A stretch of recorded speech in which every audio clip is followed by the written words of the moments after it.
భారతీయ న్యాయ సంహిత BNS section 41 ఇది పాత ఐపీసీ సెక్షన్ 103ని సూచిస్తుంది. ఈ సెక్షన్ ఏమిటంటే ఆస్తి రక్షణ క్రమంలో శత్రువును హత్య చేయుట. When the right of private defence of property extend to causing death.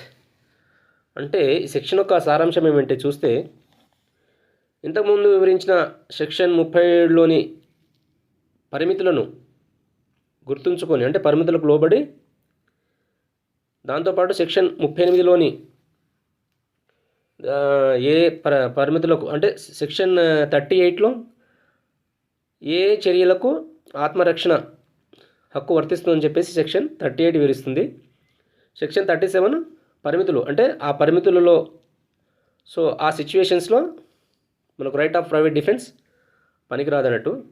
ఈ సెక్షన్ ఏంటంటే ఆస్తి రక్షణ క్రమంలో శత్రువులను హత్య చేయుట. Right of private defence of property అన్నట్టు. అది ఎప్పుడు మనకు ఆస్తి విషయంలో ఎప్పుడు రైట్ ఆఫ్ ప్రైవేట్ డిఫెన్స్ని ఉపయోగించుకోవచ్చు అంటే ఈ క్రింది సందర్భంలో నేరస్తుని అనివార్యంగా చంపవచ్చు లేక తీవ్రమైన గాయములు కలుగజేయవచ్చు. అవి ఏమిటి?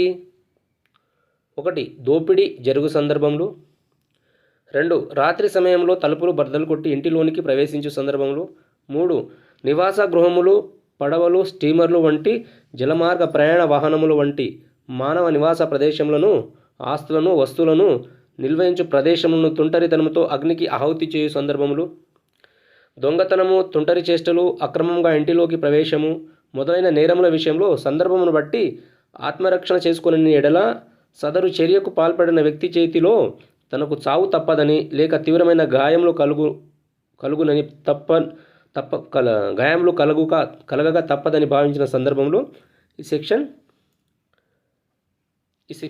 సెక్షన్ ప్రకారంగా మనం రైట్ ఆఫ్ ప్రైవేట్ డిఫెన్స్ని యూజ్ చేయొచ్చండి.